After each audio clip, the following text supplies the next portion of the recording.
nesse movimento, né, de união da direita, o Nicolas Ferreira, também é um nome que teve envolvido em algumas polêmicas, pessoal às vezes reclamando da suposta falta de apoio do Nicolas e tudo mais. Ele agora iniciou um movimento para fazer uma caminhada, já está fazendo essa caminhada, saindo lá de Minas Gerais em direção a Brasília. Ele postou um vídeo anunciando esse projeto e já tem vários vídeos também no Instagram dele durante essa caminhada que está sendo agora compartilhada por outros políticos, estão entrando junto com ele nesse movimento. O pessoal fazendo até aquela brincadeira do Forrest Gump, que vai fazendo a caminhada pelos Estados Unidos e de repente todo mundo vai junto com ele. E vamos ver então esse vídeo do Nicolas anunciando essa caminhada até Brasília e depois quem é que já está fazendo parte junto dele nesse movimento para chamar a atenção, né, que ele está fazendo ali para as injustiças, em relação ao Bolsonaro e tudo mais. Veja só. Eu saquei qual que é a estratégia, né, do nosso inimigo. Eles querem nos matar em vida, né? Eles querem nos silenciar, nos jogar para invisibilidade, como se assim a gente não existisse e todo mundo ficasse calado, inerte, e eu não vou fazer isso. Então eu vou fazer essa caminhada de fato como um ato simbólico para que as pessoas relembrem quem nós somos, né? E por que nós estamos aqui como brasileiros, que a gente não pode deixar o país do jeito que está, e principalmente para trazer esperança. Para trazer esperança para aqueles que já desistiram, desanimaram. Engraçado que tá todo mundo, né, fazendo aí a retrospectiva do ano de 2016. 2016 a gente estava na rua para poder tirar a Dilma. A gente não subestimava o poder da rua, o poder do brasileiro. Então, eu não subestimo o poder da verdade. Eu acho que tudo que a gente faz pode gerar um efeito muito maior do que a gente imagina. Então, saiba que você não está sozinho e todos os meios de ação eles nos tiraram. Jurídicos, legislativos, mas sobrou uma coisa que talvez seja mais importante, sobrou a nossa voz. Então, se Deus me entregou isso, eu vou ser essa voz. Que Deus nos abençoe, nos proteja e, enfim, até Brasília. Já temos imagens, né, dessa caminhada que ele está dando. A gente tem notícia que já se uniu ao Nicolas o Gustavo Gayer, o André Fernandes e tem uma notícia aqui de última hora que saiu um tweet do Carlos Bolsonaro. Tá vendo aí as imagens do André Fernandes chegando? Eles estão andando até Brasília. Tá lá o Gary ali no fundo. Vamos ver o tweet do Carlos Bolsonaro, essa última imagem que eu mandei, produção, que tem a resposta do Nicolas a um tweet feito pelo Carlos Bolsonaro. Olha só. Decolando de Santa Catarina em direção à marcha com o Nicolas, André Fernandes e o Gustavo Gayer, e muitos outros. Amanhã, posteriormente, também verei a minha filha e então meu pai na quarta, mas então volto novamente à caminhada. Me programando. Força! E aí o Nicolas responde, é pelo nosso Brasil, vamos em frente. Então tá aí, né? O discurso da União parece que está realmente pegando entre as principais lideranças da direita. O Carlos, um cara sempre muito polêmico, não precisa de muito para ele bater de frente. Nesse caso aí está aderindo à caminhada do Nicolas Ferreira em direção a Brasília para chamar a atenção do pessoal. Ô Lobato, como é que você vê esse movimento aí? Eu acho um movimento importante. O Nicolas é uma liderança muito poderosa, um cara de muito talento e vai ser muito útil, vai ter muita visibilidade. Mas eu acho que o problema, Renato, está além da união da direita.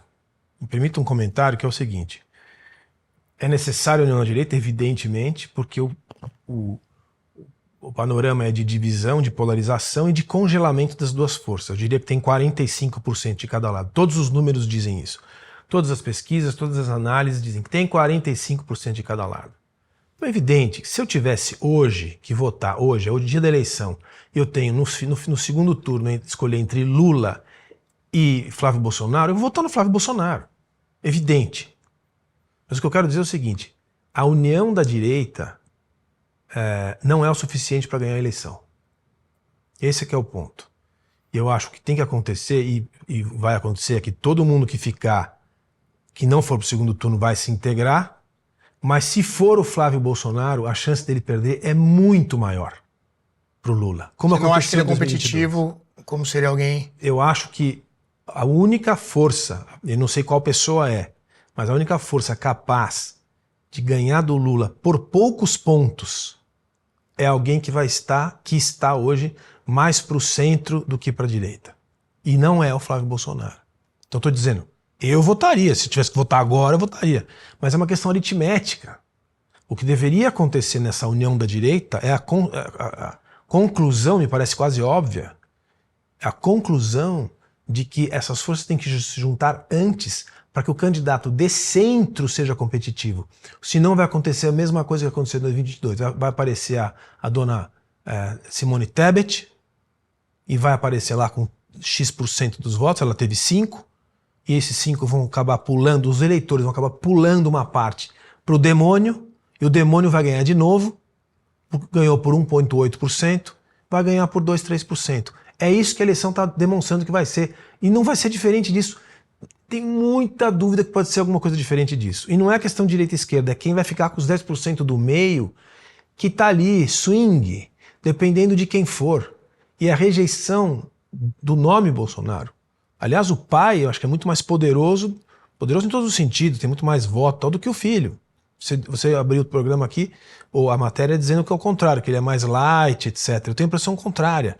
Eu tenho a impressão que o Bolsonaro pai teria mais voto. Não, ele é mais popular, mas tem mais voto, mas o Flávio ele tem um discurso mais moderado. Isso aqui, a gente está vendo inclusive por esse vídeo dele aí. Pois é, eu acho o seguinte, se tiver esse cenário mesmo de polarização, a gente perde de novo. Porque nós estamos lidando, o Ricardo colocou bem, nós estamos lidando com um negócio que é uma máquina, é um populismo bruto e é um tipo puro ideal weberiano demagogo que não tem para ninguém.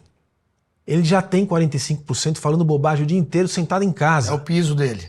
Entende? Então assim, para a gente pegar esses 3%, esses 2%, que seria o que a gente perdeu em 22, a gente tem que ter uma figura que agregue mais, que pegue esses indecisos aí que não são nenhuma coisa nem outra e que são, segundo os analistas, não são gente politizada, é gente que já não estava indo votar mais, mas ainda vota, sabe-se lá por quê. É a classe C que não presta atenção.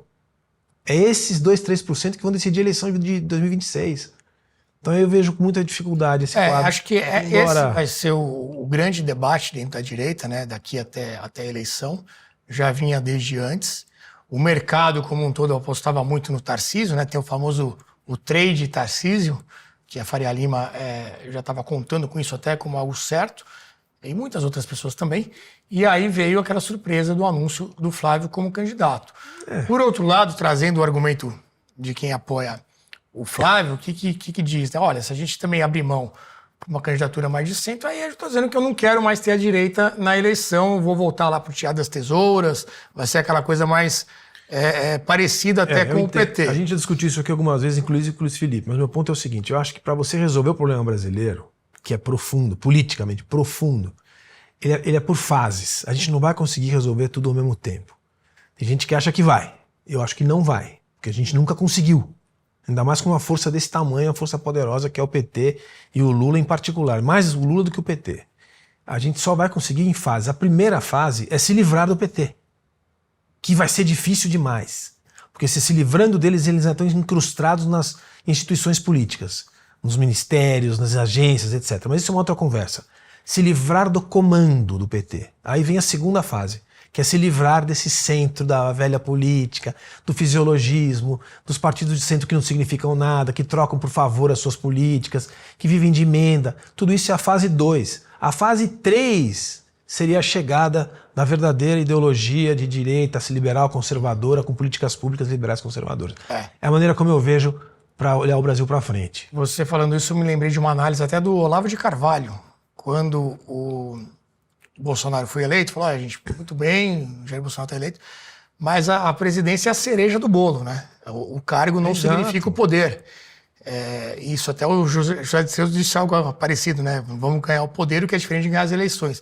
Então o Bolsonaro ele tinha o cargo, mas ele não tinha o poder, ele não conseguia colocar em prática aquilo que ele gostaria. A gente viu na prática isso, né? Quantos ministros, amigos nossos que foram para o governo Bolsonaro não conseguiram atuar, tiveram dificuldade enorme de atuar. Por quê? Porque as forças é isso aí.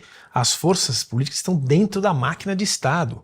Então começa a ser tirando o comando. A fase 2 é você tirar as estruturas, desmontar as estruturas de Estado.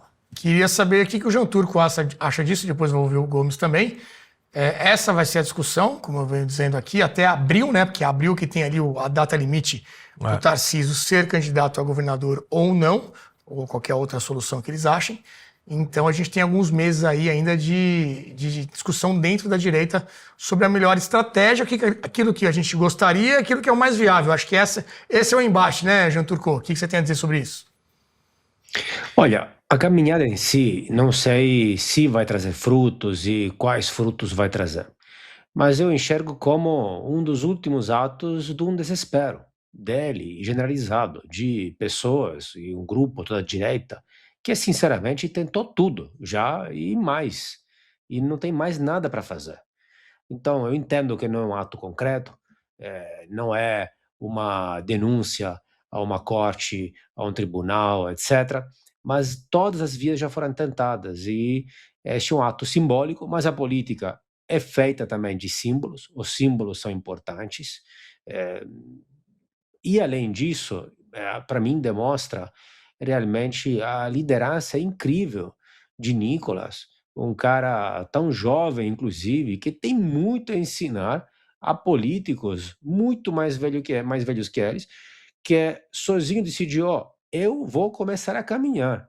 Ele nem organizou. Quem quer me siga. E essa é exatamente assim a definição de líder, né? Ele estava disposto a fazer uma coisa cansativa, né? Eh, a dedicar tempo da vida dele. É jovem, mas tem filhos, inclusive, tirando o tempo da vida dos filhos, da família, etc. E a fazer uma coisa sozinho, eventualmente até lá. E já as pessoas estão seguindo, então reconhecendo a liderança dele e a importância deste ato.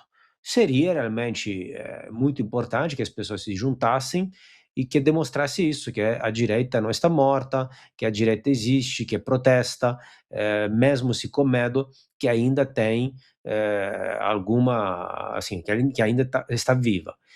De forma geral, sobre as eleições, claro, isso veremos em 2026. Nós não sabemos até o último instante. Mas, assim, a meu ver, a questão depende também de variáveis internacionais. Porque, a meu ver, aqui dentro, infelizmente, os recursos já foram esgotados, basicamente. Agora, muito depende da atitude dos Estados Unidos nas eleições. Nós vimos, por exemplo, o papel da USAID nas eleições ao redor do mundo. Notícia de hoje, se não erro, eu li pela mídia, que Bolsonaro vai se encontrar, foi convidado, se não erro, em Israel por Netanyahu. Claro que aparentemente tem um motivo oficial ali para falar de antissemitismo, etc. Mas não sei se por baixo dos panos depois vão conversar também sobre informações privilegiadas que os serviços secretos israelenses têm, por exemplo, se uma ajuda daquele país pode vir, porque a política, gente, é feito disso. A política é isso, na verdade. Aí depois tem uma camada de narrativa, de marketing, de historinhas bobas para nós legos acreditar. Mas a política real, o poder real é este, funciona dessa forma. Então, depende muito das peças que se movem ao nível internacional, tanto nos Estados Unidos, quanto, por exemplo, delações que podem vir do Maduro, e quanto isso vai, o que vai sair de lá, eventualmente, das ligações com Lula e com Joesley, o que vai vir, por exemplo, se alguma coisa vai vir de Israel, etc. Então, daqui até outubro, além da tendência normal, durante este período podem vir vários escândalos e vários terremotos que realmente podem mudar tudo. Eu ficaria especialmente de olho na questão da Venezuela. Por quê? Porque ali nos Estados Unidos hoje tem, além do Maduro, claro, todo mundo sabe, tem pessoas muito próximas a Maduro, que ficaram muito próximas a Maduro, que foram no governo Maduro por muito tempo, e que se delatar, se abrir a boca, eles têm coisas muito importantes a dizer, inclusive sobre as relações entre Venezuela e Brasil. Não por acaso, Lula já se antecipou, falando que quando Maduro foi preso, Lula, um dos discursos que fez, falou o seguinte, falou, os Estados Unidos querem intervir nas eleições aqui, se antecipando para possíveis delações de lá. porque tem muita coisa envolvida. Veja, por exemplo, as viagens do Joesley Batista até a Venezuela. Ele é dono de poços de petróleo lá. Tudo aparenta, assim, teve uma conversa vazada, inclusive, entre Maduro e Joesley Batista. Tudo aparenta o quê? Que ele foi lá como embaixador de fato, né, claro, não formalmente, para costurar um acordo entre Trump, Maduro e Lula. Então, muita coisa pode vir até outubro.